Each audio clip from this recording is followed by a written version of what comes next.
in Chicago. Everybody gotta get down. Everybody gotta get down because they shoot. Everybody down. Look, these kids are running. They shooting. We can't have no fun in Chicago, man. No fun, man. This is terrible. I ought to throw a goddamn flag. Cause this y'all neighborhood. This might be over with, because I gotta figure this out, man.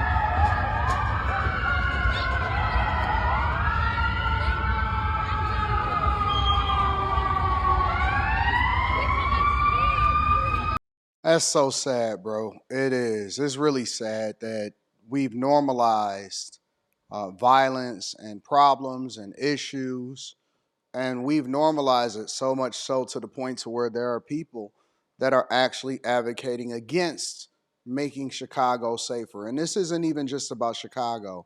Chicago right now is the poster child because of incompetence when it comes to leadership inside of Chicago and Illinois.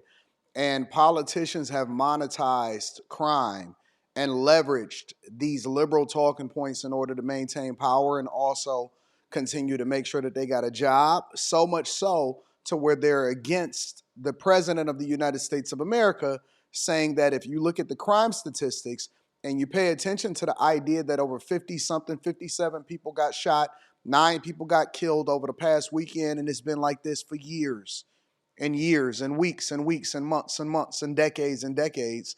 If you really pay attention to how they're moving, they've now politicized crime and culture.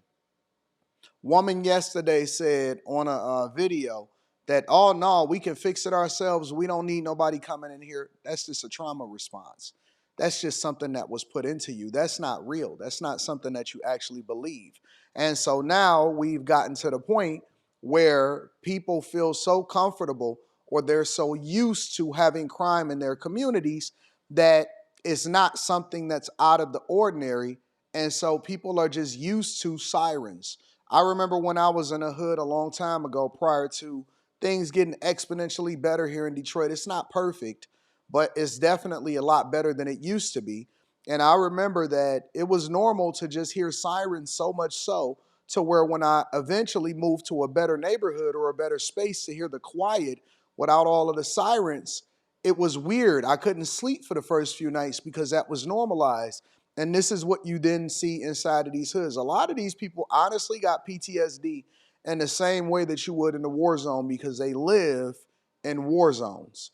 And nobody should be subjected to that. Nobody should be subjected to where you're in a park playing over weekends or Labor Day weekends or a holiday weekend or a regular weekend and you just hearing gunshots. And everybody is saying, get down, yelling, get down. You go into a regular park. Everybody get down. There's gunshots. They shooting. This and that, so on and so forth. That's not normal. That should not be normalized. And even in poverty-stricken places across the globe, you do not have this level of violence and the normalization of this level of violence, even if you don't agree with how it is that they do things or their cultural norms or whatever. And so the freedom to allow people to continue to subject themselves to this nonsense has now turned into a situation where people have normalized violence and they are advocating against stopping the bullets, stopping the guns, stopping the violence, stopping the killing, allowing for people to be able to walk down the street safely without having to worry about what color you're wearing or what neighborhood you're walking down.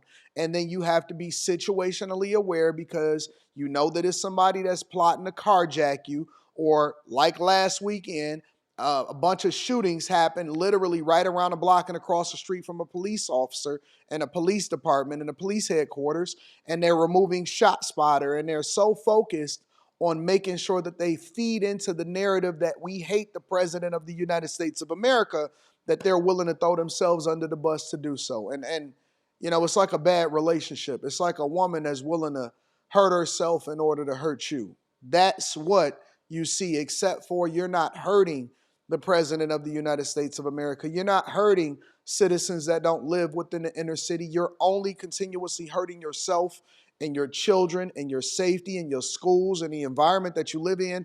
And for people to have to get down after this nonsense shows you how much nonsense people have been dealing with in the inner cities. And I also did a review video yesterday of a white woman, and she said something like, avoiding black people or black culture is not racist, because we know that if you go into certain neighborhoods or certain gas stations or certain places, that there's a potential for something to happen. And how can you blame them when we witness it every single day for calling out the nonsense? How can you blame them? All right, so I need help with something, right? Because I talk about this all the time. I talk about how in urban cities across America, right, we have these cities that have, murder rates that 2 and 3 and 4 and 500 murders every single year, right? Whether you're talking about Philly, Chicago, Memphis, Detroit, DC, right? And right now in DC, right, DC is a city that's a majority black city, nicknamed Chocolate City, right? Facts. Black people die there on a regular basis, right? There hasn't been a murder there in 2 weeks. And I can't find one liberal or one so-called pro-black that's happy about it. Right? These are the same people that run around acting like they got all this love and concern for the black community.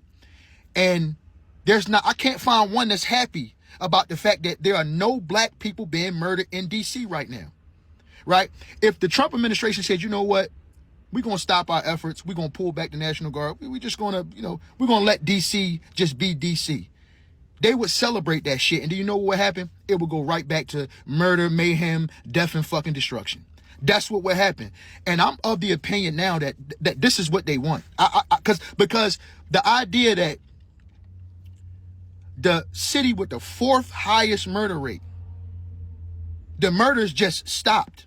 It's been 2 weeks. Nobody has been killed. Every city should want that. But liberals and so-called pro-blacks are against it. We got to wake the fuck up, man. We got to wake up. And I said it before and I'll say it again. They don't give a fuck about us, man. It's not about the people. It's about the party. And these are the same niggas that talk that, coon and tap dancing for the white man shit. But I'm the one that's happy, right? That in a city where black murder is commonplace, right? Where we got our children are running around killing each other. I'm happy that that's not happening. And y'all upset about it.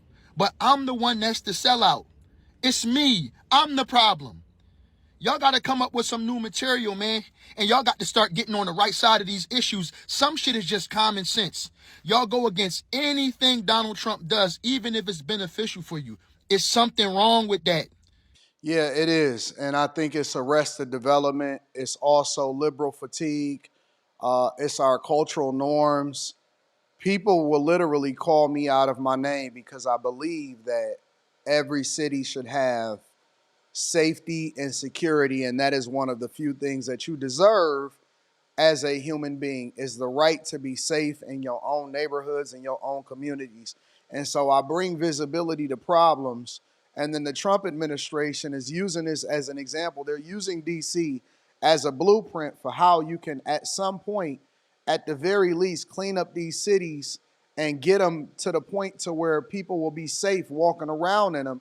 And you literally have people that are mad at that. There are literally people that will go at you, come against you, say that you are the worst thing to ever happen in the community and that you need to be removed and all of this stuff because you are a huge advocate for and you are absolutely standing with the idea that you need to have safety and good public safety and protection inside of these cities. And you got these mayors that are saying otherwise. Even the DC mayor had to acknowledge that Trump was working with her and that they were doing a good job in stopping crime and getting safety in the city. How can you fight that? Let me know what y'all think inside of the comments. Make sure y'all tap into the Patreon. Link is in the description. Teach Hanley, 40% off your first order, 20% off for life. I love you. I appreciate you. Be safe.